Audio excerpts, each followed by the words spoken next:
Yeah, so I've been lucky enough to be touring for the best part of 10 years now. So I'd like to think I've got a good sense of what to expect. But obviously, the intensity of what I'll be doing and we'll be doing Mm. together in the next few years is going to be such a step up. I'm so excited for it. It's going to be amazing. I see all the new places and new audiences Yeah. and seeing new music and new venues. Mhm. It's huge. It's a dream come true. Yeah. It's going to be brilliant.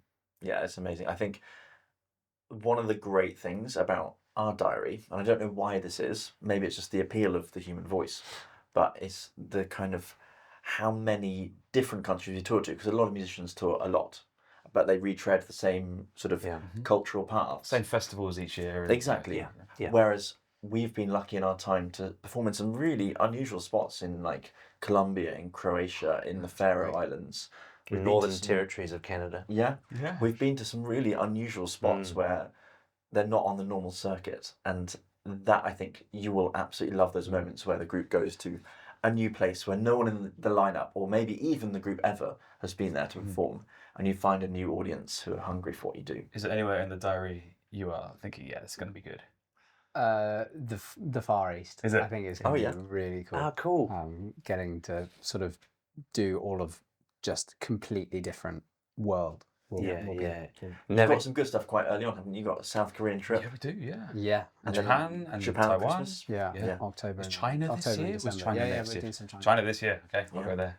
Yeah, it is. It is cool. And I mean, how curious are you about food? Because I know some people, I've had former colleagues who will happily just eat in Starbucks when they're in China, whereas some of us are more open to street food.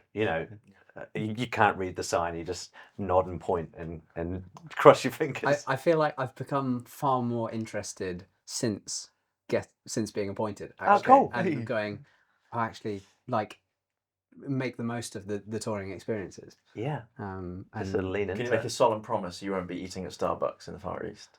I will. I vow hand on heart to not eat at Deal. Starbucks. What I'm going to hold you to that. Yeah, I love If I hear stories, mate. yeah, I bet Starbucks is quite good though in Yeah. Japanese Starbucks. Yeah, I love food. I can't wait to go and try new places as well because I know you guys are all foodies, aren't you? Yeah. So yeah, I bet there are going to be some good meals on the road. But food makes or breaks a tour. For sure. Well, Especially- I can't remember which one of you, but one of you described touring as a series of coffee and food touring with concerts sprinkled in the middle. Yeah, I think both of us could have said I that think very that's happily. pretty accurate, actually. Touring has changed a lot. When I first started touring, even like vegan restaurants weren't really that much of a thing. Now they're everywhere, so if you wanted that option. But we'll happily, on a night off on tour, go to a really nice restaurant That's and great. spend a bit of money. And that's really special because the pace of touring is hard work. You'll go from airport to bus to venue to concert to hotel. The next day you're doing it again to a new That's city. so true. And just finding that space to switch off, find a little bit of like personal joy in finding some delicious food. Yeah. Just resets everything and Yeah. allows you to agree. carry on. What do you guys like at packing suitcases? Quick. Slow. Pretty efficient, I reckon. Yeah. What about you? I can do a week in a rucksack. Oh, Nice. really? You're That's that's yeah. interesting. Whoa, Okay. you're going to compete with Nick for Yeah. how Smelliest kings. Nick will do, Nick will do a 4-weeker with a tiny little handbag, basically. Yeah. But I've just come back from a little trip to Germany for 3 days with my wife, and she had her suitcase out for 4 days beforehand, taking it, repacking it, taking things in, taking it out. I was packing sort of 5 minutes before the taxi came. So different people, approach that problem differently. I think you'll get quicker though. Pat did this very baller move recently where you arrived at the airport in his concert suit. Yeah. It was sensational. Well, it was an unusual bit of diary where we were flying out, going to do a concert and flying home that night. Yeah. So don't need a toothbrush, don't need this, don't need that. All I need is my iPad, phone and passport. That's outrageous. So I just showed up at Heathrow in my concert suit. So good. Partially to see if I could do it. And it was great fun actually. Yeah. Yeah. Felt great. Although I did have a mulled wine after the concert and I was getting very nervous about the little spillage. Yeah. But no, honestly, it's one of the great joys of this job is seeing new cultures. And for me, you investigate cultures through food and language. So I've always been really curious about language. You know, I remember when I was a little kid, Mum and Dad took my brother and I around the world for a few months. Stayed in youth hostels, and they said, right, everywhere you go, learn hello, goodbye, please, and thank you. Anything more, great, but it's such a great way of just investigating the language and the culture, and people really appreciate you taking the effort. You know, They do. That's right. And I it think kind it's of- polite as well. well, I think so. You know, and like it's not that difficult to learn 4 words, is it?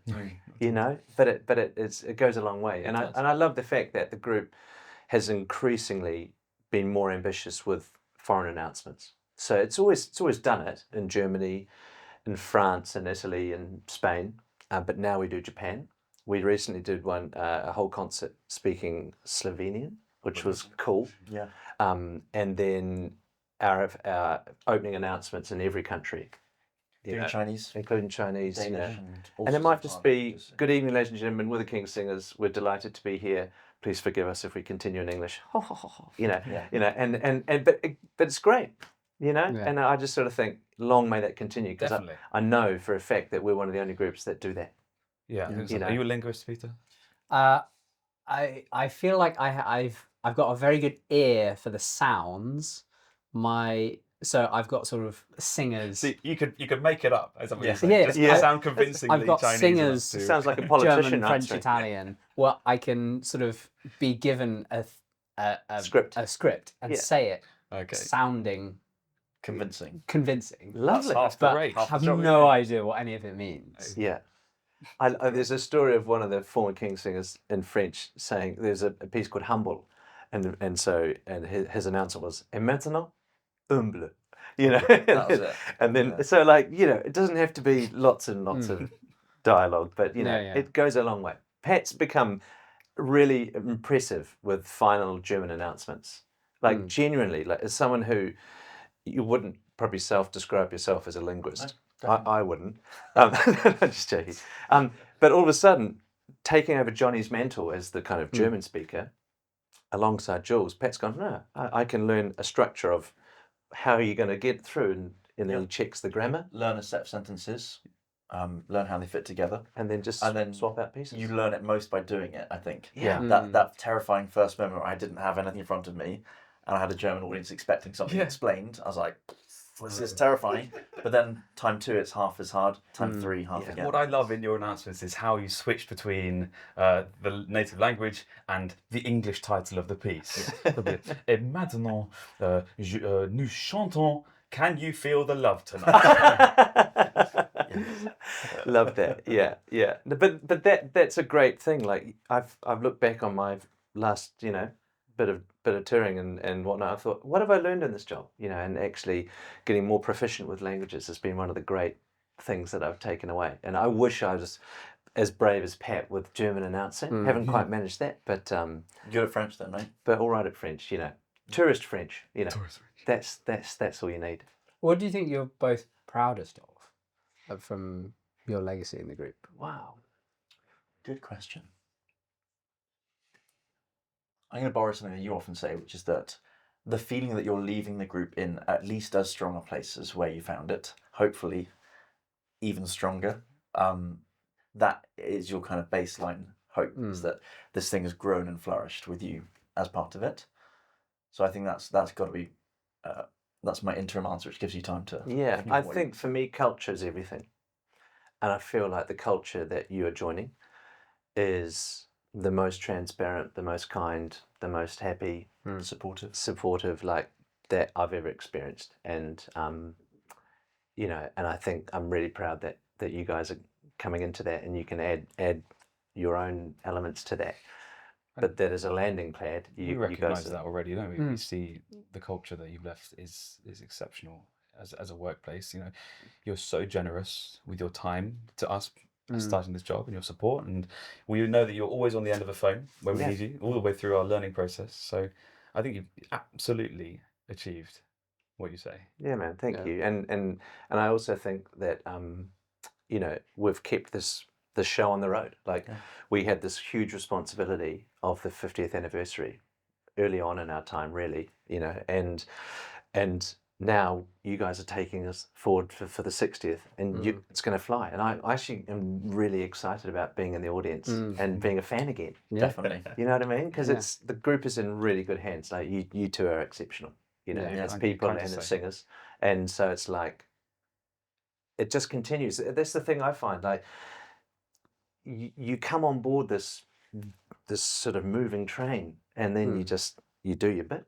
You look after the jersey, and then you hand it on, and then it's your turn, and it keeps going. And Yeah. like if legacy is what this group's about, then maybe the proudest thing for me is I'm not the last King singer. You know, Yeah. we've kind of kept it going and handed it on and Yeah. professionalized it even more and added more territories for you to explore. Yeah. Yeah, that's But And you two more had to music. deal with the complexities of COVID for a year, like tough. completely new thing. Yeah. But again, that was a gift wrapped up, heavily disguised in some ways. You know, it was terrible in so many ways, but it gave us a chance to do a whole load of things which we couldn't normally do. Like in our social media game, we got a lot more creative than we've had to be before. Behind the scenes, we revolutionized, developed, professionalized so much of how we operate that lots of the things that you will have experienced coming into it are actually thanks to having the time to sit back and go, actually, let's reorganize this, let's work on this, let's improve that. So it was really tough, and there were moments where we were like, can we really carry on like this? But it's come out actually having given us some really good things. Yeah, and I think like when we reflect on what it means to be a king singer, there's that pioneering spirit of being in this music world and maintaining relevance and still being a leader and still finding ways to grow. We've developed more social media channels that when I first joined we had Facebook and YouTube. So the fact that we've grown Instagram and TikTok and who knows what's next, I think that's so exciting. With 60 years of legacy behind you, to still have eyes on the horizon is a really special position Just to viewing be it in. as the first 60 years, The first 60 years. I think, is a nice mindset. But it's also on a really basic level, I think one of the big takeaways is what a privilege it is to be in that sound. Yeah. When it's good and the conditions are right and everyone's on full cylinders, is nothing quite like it. And I think for me, one of the sort of proudest things will be when I'm older, a bit more distance from it, to listen back to some recordings and be like, I cannot believe that I got to be part of that incredible sound. And it's easy to take for granted when you're in the rhythm, in the routine, but actually sometimes sit back. And maybe you experience this shadowing a little bit where you sit in the audience and you kind of witness the sort of spectacle of it. It's an incredibly special thing, and that sound is unlike anything else in the world. So that I think is a great, proud thing for me. Yeah, and I also think people that come up and say, man, I haven't heard the group sound like this before, or it still sounds like the group. That's what I love. It's still recognisably the King Singers, even though it is different. It will sound, compared to 5, 10, 15 years ago, there are different members, and yet it's still the same thing. That's really interesting. That's what I love. In the rehearsals that we've been doing, we had a rehearsal yesterday, and one of the things that really stood out to me is just totally comment in passing. Jules, we did some technical work on a sound to create a bit of text interest, and Jules said, "Yeah, that's a very King singer sound." Totally detached from the group of singers we had here. It wasn't just 6 singers in a choir singing how they do on the day. No. It's a sound that fits within the legacy of what the King Singers have created for the last 60 years. And it was so exciting to be part of that creative process in that way. And it's good that you feel like that, I think, because so much of what makes a good King singer, I think, is the ability to let go of ego a little bit and to want to be part of that recognisable legacy sound and to plug your sort of element in rather than wanting it to be about you and how you sound. So full marks for attitude. Yeah. Beautiful. No, it is. It's so cool.